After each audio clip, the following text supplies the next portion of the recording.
The acclaimed Iowa-born travel writer Bill Bryson, known for his witty observations and upbeat take on life, offers a unique perspective on the modern world's obsession with proliferate choice. In his 1998 book, I Am a Stranger Here Myself, Bryson humorously chronicles his return to the United States after 2 decades in England.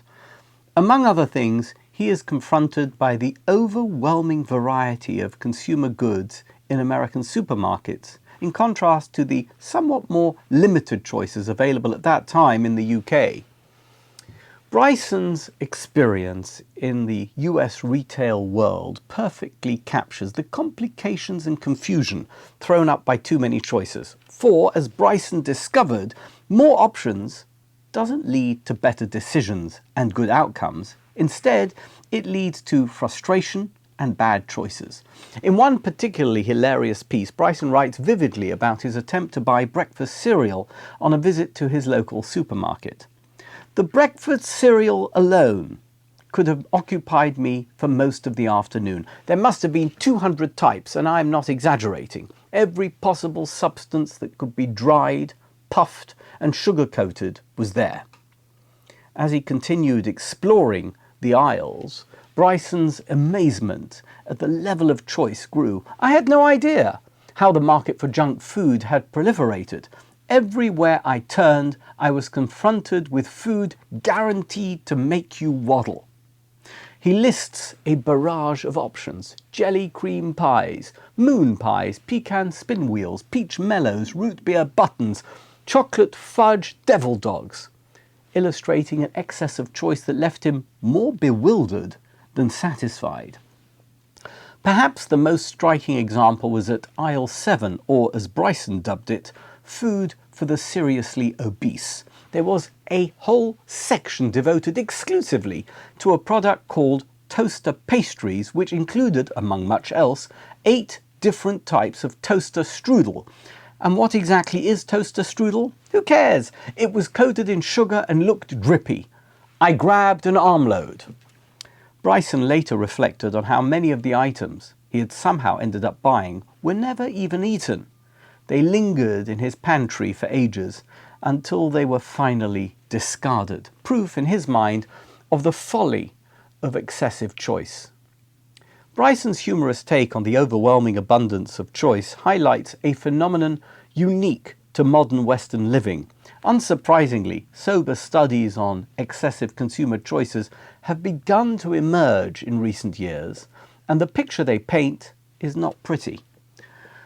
Professor Emeritus of Psychology at Swarthmore College in Pennsylvania, Barry Schwartz, coined the term the paradox of choice in his influential 2004 book, The Paradox of Choice: Why More is Less. He argues that while having some choice is essential to human autonomy and well-being, an overload of options inevitably leads to decision paralysis and often also to anxiety and deep dissatisfaction.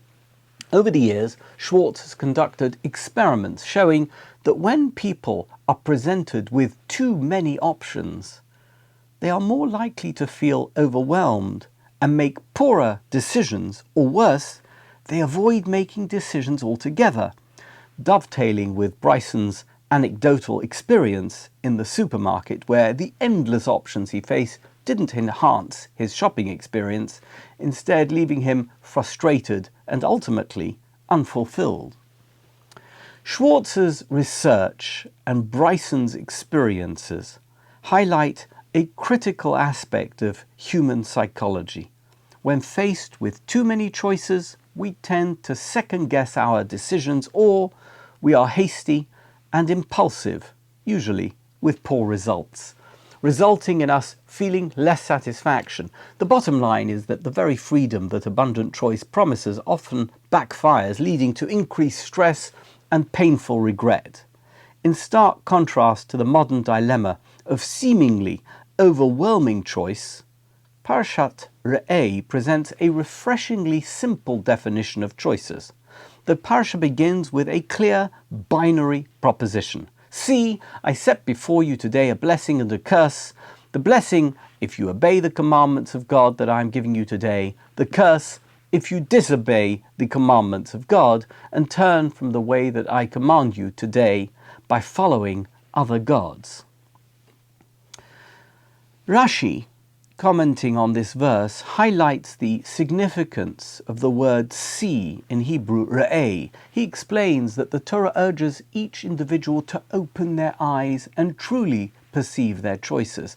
This isn't just about physical sight, but about clarity of understanding, being able to discern the real nature of the choices presented. The Torah wants us to see beyond the superficial appeal of specific options and recognize their actual value, or, more accurately, lack thereof.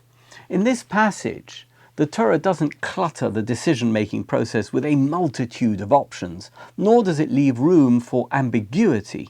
Instead, it draws a clear line between two paths, one that leads to positive outcomes and the other to adverse outcomes. Clearly, the Torah's intention here is not to simplify life's complexities, but rather to provide a framework that guides us in the whole area of making choices, teaching us that what may seem like options may not actually be anything other than a range of bad options, all tantalizingly attractive, but ultimately no good. Schwartz's concept of the paradox of choice highlights how excessive options paralyze us. The Torah's approach in Re'eh reminds us that the best way to navigate life's decisions is to simplify them. The Torah empowers us to choose wisely by reminding us not to be dazzled by choices that appear attractive but which, in reality, prevent us from making the decisions that are good for us.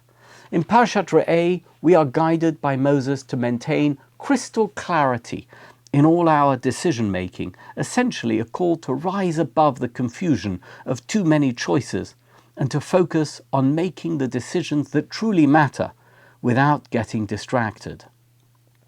There is a famous story of the Greek conqueror, Alexander the Great. As he advanced eastward towards Asia to expand his empire, he arrived in Gordium, the capital of Phrygia, where he encountered the Gordian Knot, an intricate and tightly tangled knot tied to the yoke of an ox cart. The Roman historian Quintus Curtius Rufus described it as having several knots all so tightly entangled that it was impossible to see how they were fastened.